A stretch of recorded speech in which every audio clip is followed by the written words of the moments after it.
Good afternoon, ladies and gentlemen. Shalom. I'm David Mencer, Israeli government spokesman for the National Public Diplomacy Directorate in the Office of the Prime Minister. This Monday, the 3rd of March, day 514 of the October 7th War. I'll provide a quick update and then we'll get straight to your questions. Please remember to put them in the chat together with your name and your news outlet. We start today with details of the terror attack in Haifa this morning. This is what we know so far. The attack took place at the Hamifratz Central Railway Station in Haifa. It was a stabbing attack. The initial call to emergency services was received at 9:53 a.m. this morning. Police were quickly at the scene. The terrorist was neutralized and eliminated. Magen David Adam EMTs and paramedics pronounced a 17-year-old man dead and treated 4 patients. 3 in serious condition, a male and female in their 30s, and a 15-year-old male. A 70-year-old female is also in moderate condition. The Prime Minister spoke for the nation, sending deepest condolences to the family of the man who was murdered. This has been a shocking terrorist attack in Haifa, and he also sent the nation's best wishes for a swift and complete recovery to those who've been wounded. This is, of course, part of a vicious and despicable wave of terror aimed at harming as many innocent civilians as possible. This is the result of incessant incitement directed by Hamas and their paymasters in Iran. Israel will fight terror everywhere against those who seek to murder us, and we will defeat them. Next, on the hostage release framework, Hamas has refused to accept the Witkoff framework, to which Israel has actually agreed. There is plenty of food and supplies in Gaza. 4,200 trucks a week have gone in during this ceasefire, enough for many, many months. It is Hamas who is harming the Gazan population. Hamas systematically takes the humanitarian aid and sells it to support their own terror. For a year and a half now, Israel has sent in, but Hamas has betrayed. The supplies we sent were so that Hamas could be humanitarian, but instead they've in fact been barbarian. For years, concrete intended for homes was used to build terror tunnels. Fuel meant for ambulances was used in pickup trucks and motorbikes that broke into Israel and carried our kidnapped women and children into Gaza. Medicines have been used to drug our own hostages. Imagine that. Medicines we sent to help being used to drug our own people. Food intended for widespread distribution has been feeding the bellies of the guards that starve our own hostages, our own hostages emerge looking like victims of the Holocaust. You've seen it with your own eyes. Look, get real. The aid we send is used to kill. No more. No free meal to those who kill. Israel will not allow the Hamas terrorist organization to continue the ceasefire under the conditions of the first stage without releasing our hostages. Our hostages have been held in inhumane conditions, and if Hamas persists in its refusal, there will be additional consequences. Next, during the month of February, our armed forces have taken forward counter-terror operations in northern Samaria and other areas. 25 terrorists have been eliminated, including weapons dealers, terrorists who manufactured, planted and detonated explosive devices, and those who planned terrorist attacks. 350 wanted individuals have been apprehended, and 120 weapons have been confiscated, and hundreds of explosive devices have been destroyed. Again, these are straight out of the Iranian playbook of IEDs, which were faced by coalition forces in Iraq and Afghanistan. Israeli security forces will continue their counter-terrorism operations throughout Judea and Samaria to ensure the security of the residents and the citizens of this country. And finally, to end our briefing, it was announced today, sadly, that the legendary Israeli diplomat Dr. Dori Gold has passed away. He was 71 years old. He was a prolific academic. The Prime Minister called him a brilliant Israeli diplomat and a dedicated public servant, as well as being his close personal friend. All of us remember Dori Gold walking into often hostile TV studios around the world, but always representing our country with truth, with class, with distinction, and always with an impressive turn of phrase.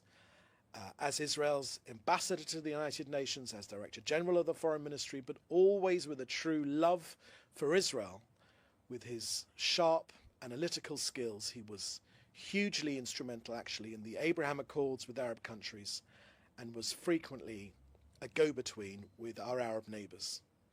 As the Prime Minister said this morning, may his memory be a blessing. So that's the end of our briefing here today. Please put your questions in the chat together with your news outlet, and we'll take some of these questions here. First question I can see here is from Jodie Cohen from Newsmax, and you're asking, there's been some criticism of Israel's decision to pause aid to Gaza to put pressure on Hamas. However, some commentators are saying that Israel's decision is a similar response to the UN pausing aid to the Houthi stronghold in Yemen after more UN staffers were detained. What's your response? Thank you for that question, Jodie. Let me answer you this way. Look, Israel is prepared to make many painful sacrifices in a pursuit of a change in the status quo. But listen to this: arming and equipping those who seek our own extermination and who use supplies we send to torture our own people is a step too far. No one has the moral right to demand we equip rapists and serial killers so that they may kill and rape some more. Who even asks such a thing? Shame on anyone who even suggests it. The sworn goal of Hamas is to kill every Jew on earth. And so what? You want Israel to pay for their petrol, to make them sandwiches as well? The world should get over themselves. You're leaning on the wrong people. Lean on Hamas. If Hamas suddenly have an interest in the humanitarian, why don't they start a little closer to home? Why don't they release our hostages? Why don't they stop teaching their kids to blow themselves up as suicide bombers? Why don't they stop calling to exterminate the Jewish people? None of that seems very humanitarian to me. And if you're interested in humanitarian issues, then why aren't global media calling on Hamas to do all of the above? Or is it that the Jews are not entitled to the same humanitarian protection and dignity that you yourselves claim as a universal right for all others? Hamas have hoarded for months and months of supplies. They have enough food to fuel an obesity epidemic. But the only people we see getting fat are Hamas themselves. Anyone who has seen the grisly hostage release ceremonies will have just seen how well fed Hamas are. No one is going hungry in Hamas. The supplies are there, but Hamas don't share. Would you ask us to give free matches to an arsonist? Well, until something changes with Hamas, we're not going to give them the equipment that allows them to set the region on fire. If the criminals of Gaza won't reach out their hand to release our people in peace, then they can stop reaching out their hand to take. If they have money for rockets, for bombs, and for guns, then they have money to look after themselves. Remember this point.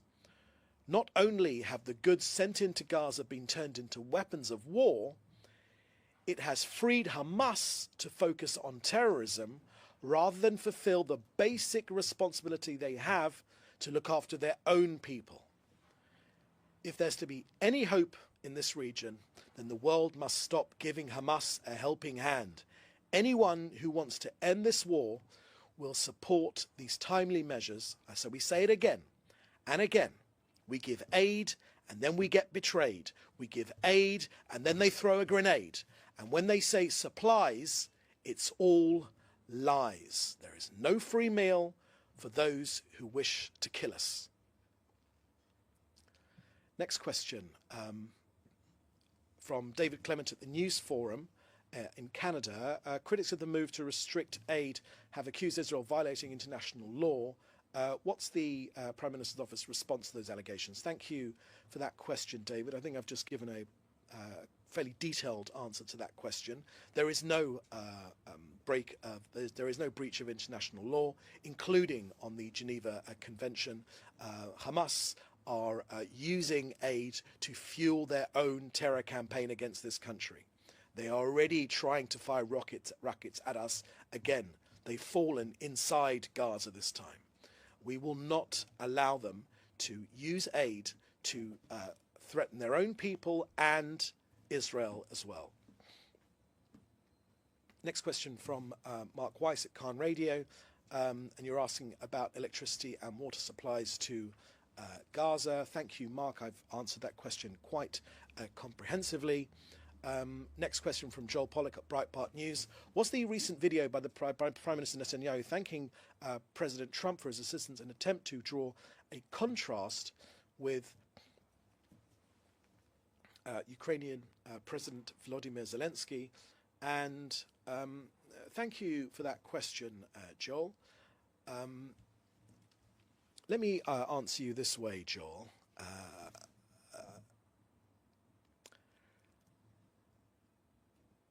I was lucky enough to be in the room in the Oval Office when the President made the remarks that he made.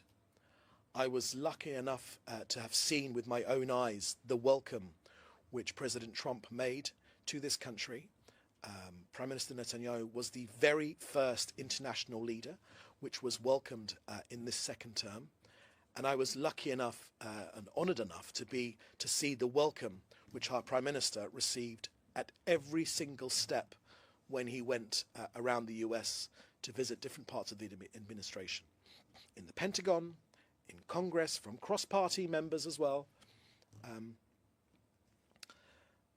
The Prime Minister has said very, very clearly that there has never been a president who has the interests of Israel at the forefront of his mind than President Trump.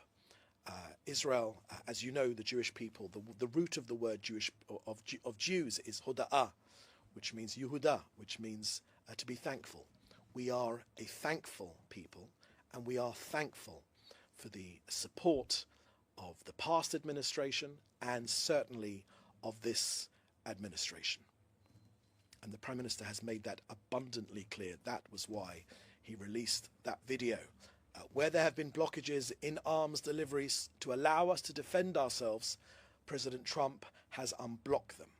While others have gone through down the same failed route of failed policies, repeating the same activity again and again with the Palestinians, President Trump has suggested alternative routes. And we here in Israel are extremely grateful for those alternative routes, because it is this out-of-the-box thinking that will take us forward rather than repeating the same failed attempts that tried to get a peaceful resolution in this part of the world, which have failed in so many times. This region needs some out-of-the-box thinking. President Trump is providing that. Repeating the same failed policies will get us no closer to a resolution. So we very much welcome President Trump's out-of-the-box thinking, and we are extremely grateful for the support of the American people. Next question from Joel Pollack at Breitbart News. Is Israel concerned that the decision to cut off aid to Gaza, while legal in terms of international law, could bolster accusations against it in the ICJ and ICC? Thank you for that question, Joel. I've given a fairly comprehensive answer to this question to Jodie Cohen at Newsmax at the start of the Q&A session just before. But I will say this, that Israel very much welcomes the role which Congress is making, and the presidency as well, President Trump in particular, combating the falsehoods, the false accusations being made by the ICJ and the ICC. This is lawfare. This is another attempt to avoid attacking terrorism and understanding that it is terrorism that destroys the peacemakers every single time, rather than the people, Israel, defending themselves against terrorism.